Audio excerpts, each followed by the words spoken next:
representing Batch 1998. 1998. Judges po kayo. Tingin po tayo sa ating judges. Ulitin na po yung batch. Batch 1999, batch 1992, batch 1998, 1995, 1991, 1993, 1990, 1997. 94, dito po kayo. Kailangan po kayo dito. Ang pinakagwapo ng batch 94. Yan. Ladies and gentlemen, the male candidates of 1990 to 1999. Thank you, candidates. 2000 to 2009. 2000 to 2009. Rock and roll! Batch 2006. Awoo! 2006, 2007, ay 2006, ito ka lang daw. Judge ka pa daw mo sa iyong outfit. The casual wear.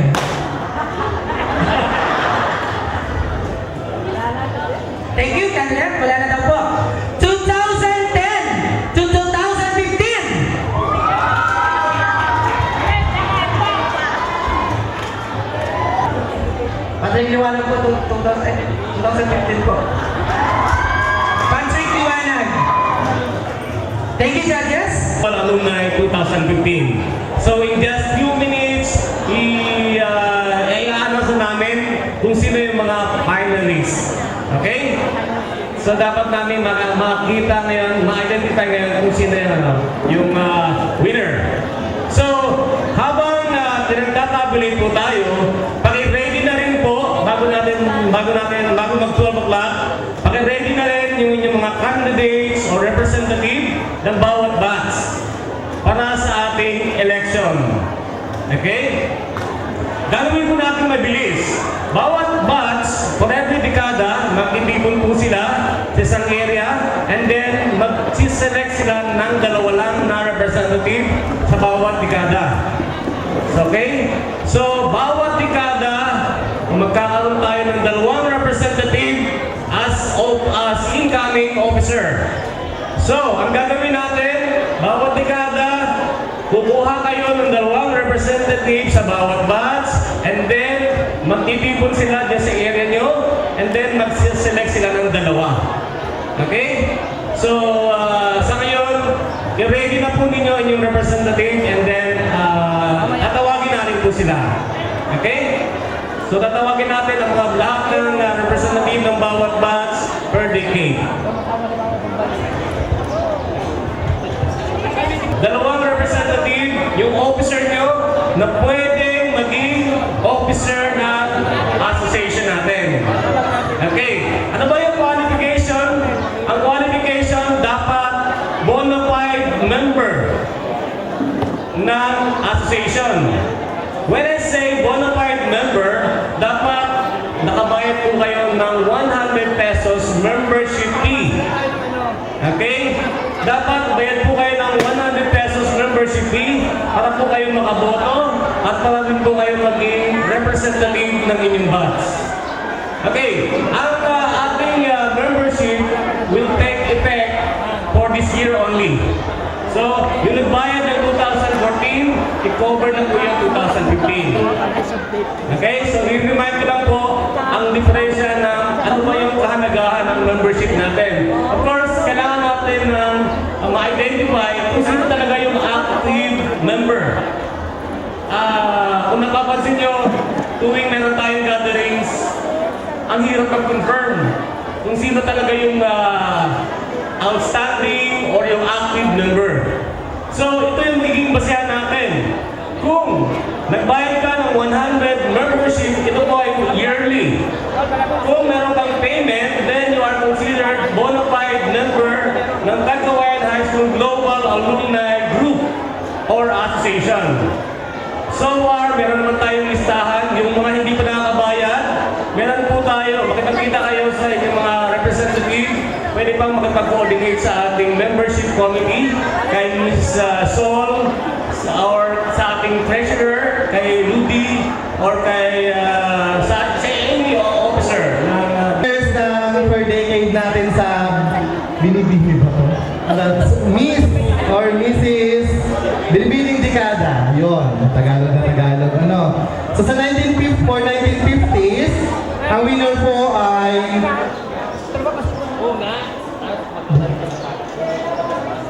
1950s, si Binibining 1952.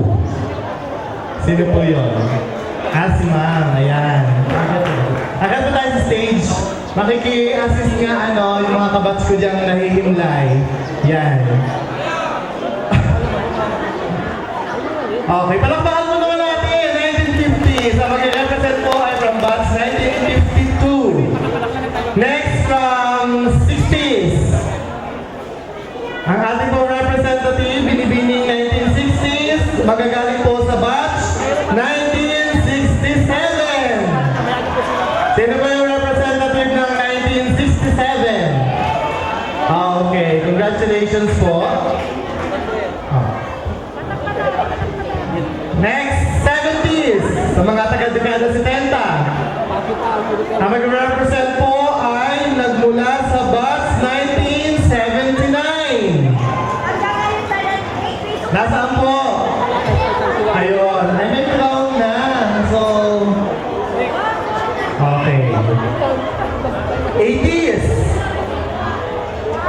Dekada 80. Binibining 1981. Sino po yun? Representative kanina ng batch 1981. Nasa na po yung batch 1981 kanina na Muse. Ito number ni Jess. Parang kumakain na. 90s, 1990s, batch 1994. Nasa yun? Muse ng 1994. Si Ate Alice ba yan? Ayun. Oo. 2000. Dito tayo sa taas. 2000, magagaling sa batch 2005. Nasaan yun? 2005. Si Miss Sarah yata. Tama ba? Ayun. And of course, from 2010 to 2015, none other than batch 2015. Nasaan yung ating batch 2015? Akyat dito sa stage. Ano yung nabagad? Wala kami. Yan. Sunod po ay sa mga lalaki. So wala pa tayo noong 1950s. Sa 1960s po, batch 1967. Yung ating poging-poging member dyan ng batch 1967. Akyat mo dito sa stage. Sino yun?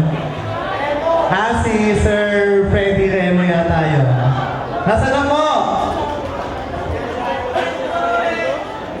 Ha? Okay. Ako maka. Next po ay 70s. Batch 1971. Nasaan yung ating poging-poging representative ng batch 1971? Dito po sa stage. Ano ba, Robert? Parang nabili na ng mga alak yung mga lalaking yun Nasaan yun? Next, 1980s. 1980s. Batch 1986. Nasaan yung 1986 natin dyan? Parang wala ka ng palakpakan dun sa kabatchmate. Yan. Next, 1990s. Nagmula sa batch 1999. Yun. Nasa na yung nagsisipa-sipa dyan kanina sa stage. And sa 2000, batch 2006. Nasa yung 2006 natin dyan. Batch 2006. Nasa LB. At syempre po 2010 to 2015, batch 2015. Akyat dito sa stage. Okay, so congratulations po. Okay. So, sino po ang magiging official candidates natin? And, ang next, sino po yung ating mga qualifiers para sa ating Mr. and Miss THS Global Alumni Homecoming 2015. So, magkakaroon po, ito na po ang ating initial canvassing of method ng para maging mananang sila. Okay? So, every dekada, meron na silang pair. Isang pair, di ba? Dekada 50s, meron isang pares. Dekada 60s, meron isa. 70s. Ngayon, ang kailangan lang para manalo sila, bibigyan namin ang bawat dekada ng isang envelope. Okay? Bawat dekada, kailangan nyo maipanalo ang inyong kandidata. Maglalagay lang po kayo ng any amount dito sa envelope nyo. Dapat yung bawat dekada, ipaglaban nyo na manalo ang inyong mga kandidata at saka kandidato. Any amount. Okay? Kung sino ang makakapag-raise ng pinakamataas na vote, depende sa laki ng money, di ba? Siya yung tatanghanin natin o kukoronahan natin Mr. and Miss Global Alumni 2015. Ano po ang purpose nito? This is just a parang katuwaan, pero mayroong purpose. Ang magiging proceed po nito ay mapupunta sa ating project. Okay? Supposed to be, meron tayong walk for a cause, pero kinulang po tayo ng preparation. So, yung ating walk for a cause, hindi na po namin ipagpatuloy dahil yung forms hindi na namin nakapos. Okay, so, ito po, gagamitin natin to sa future project ng ating association. Okay? So, hindi po kami nag-i-expect ng malaking amount. Dahil galing lang tayo sa parada, hindi naman kami nagdala ng pera, yung iba, di ba? So, kahit anong amount ay pwede, ibibigay namin ito sa bawat kandidata ng isang pares ng DK. And then, pwede kayong maglibot. No? Magkakaroon tayo ng first canvassing by 1 o'clock. By 1 o'clock, first canvassing, pwede kayong mangampanya, maglibot sa bawat dekada or any other dekada and maglagay ng any amount. Kung sino makakakuha ng pinakamataas, yun ang maging sa first canvassing. But, meron tayong final canvassing at 6:30. Okay? Tonight. Dito ulit, ipapalibot ulit natin, magkaroon tayo ng final canvassing. Okay? Katuwaan ito, pero may purpose. Okay? Katuwaan, pero may purpose. So, aside from that one, naka-ready na rin po yung mga SAS and then Corona. Magkakaroon tayo ng coronation by around yung sa ating program ng Gala Night. So, by 6:30, we will know kung sino yung winner. And then, magkakaroon ng official coronation. Okay? Naka-ready na ang Corona and then SAS for every dekada natin, Ginoo and Binibining dekada also. So, sana supportahan nyo and ipapamigay natin yung ating mga sobre para pwede silang mangampanya. Okay? Para manalo. Per siya. No? Meron ka pa yung isang envelope na bawat isang parehas. Okay? So, habang nangangampanya sila sa kanilang Corona, okay, ang ating susunod naman, dapat matapos natin yung ating candidates naman bago mag-alas 12 para sa ating batch representative. Okay?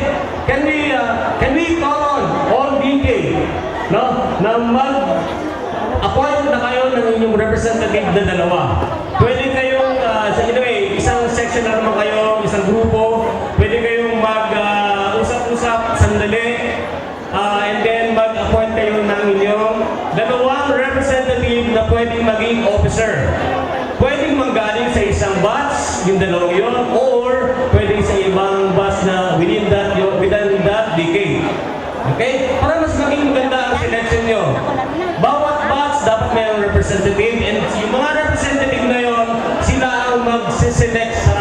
na ng dalawa. Diba? Okay, can we expect in 15 minutes, meron na kayong representative? Okay, in 15 minutes, dapat nakapili na kayo ng representative sa isang dekada. So, ang gawin nyo, bawat batch nyo, maglipot kayo, pumili kayo ng dalawa, and then, mag-gather kayo yung lahat ng dekada na isang dekada, mag-gather kayo and then choose the best two. Okay, anong qualification? Dapat, kung hindi pa nakakabayad, pwede kayo bayad ng membership fee. Okay? Kung hindi kayo, para maging qualified lang sila. And then yung votation natin later.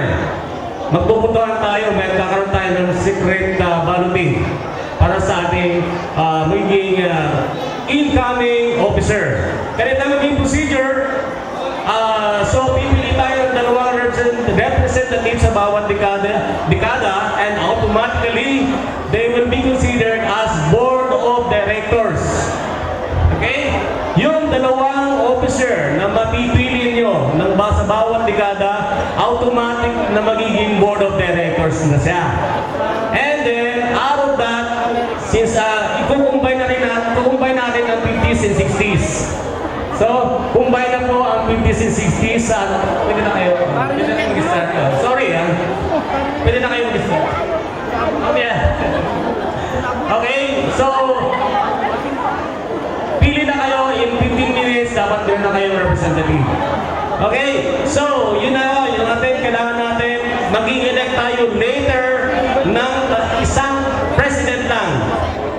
Kung meron tayong 6 na dekada sa ngayon, kasi combine ng 50s and 60s, magkakaroon tayo ng 12 candidates.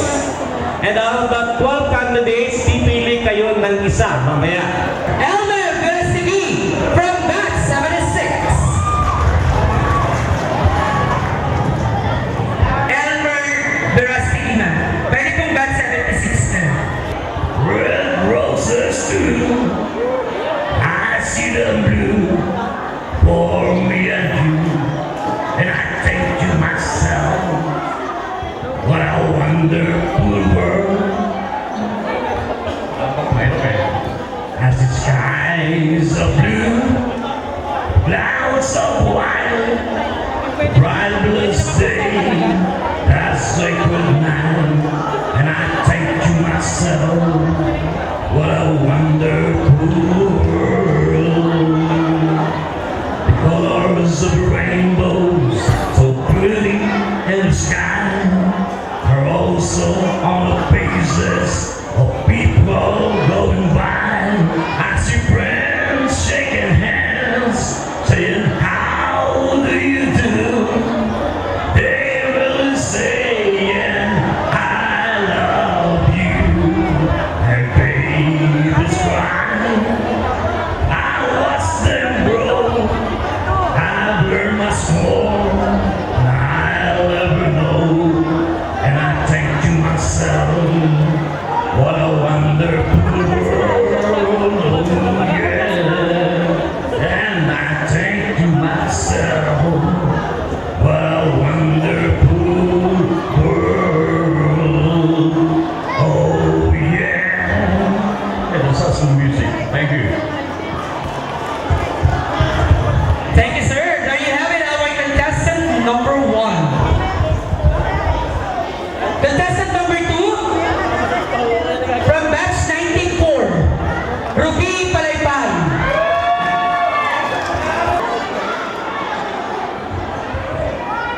Batch 83. Ito na po. Wala po tayong 94 judges. Batch 83 na po.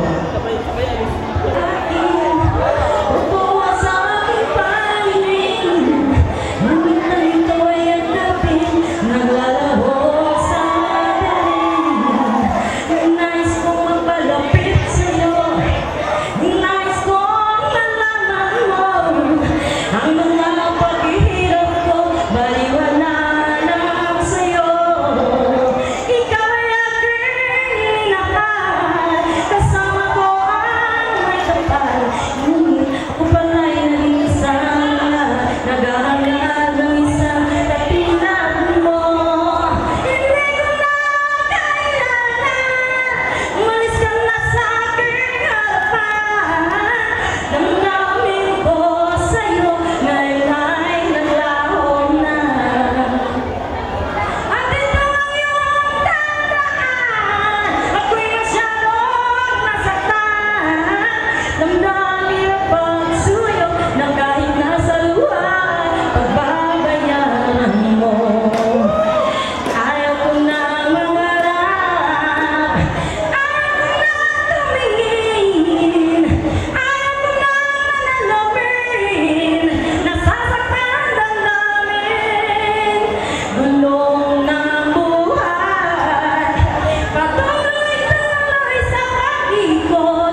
I know what it is. The storms and the storm. I have walked alone with my heart of stone, and despair too heavy for tears. But you called my heart and you taught my heart to forget the times in peace. And now that I know the joys of your love.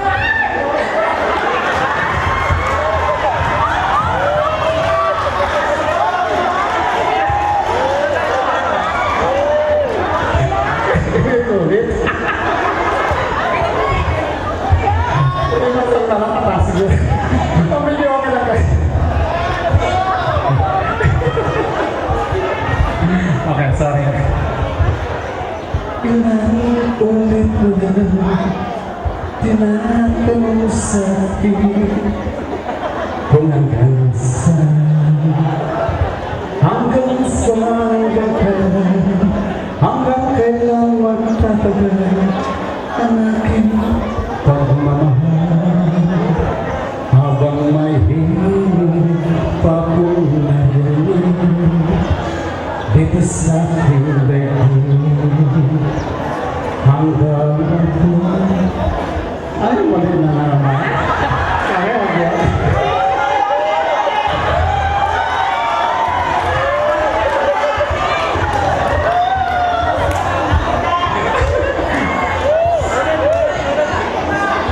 Di pa.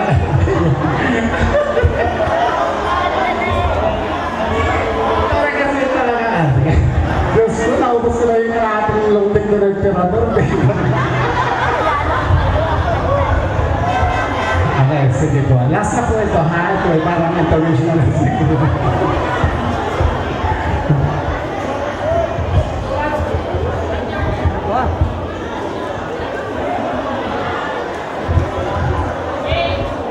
Okay.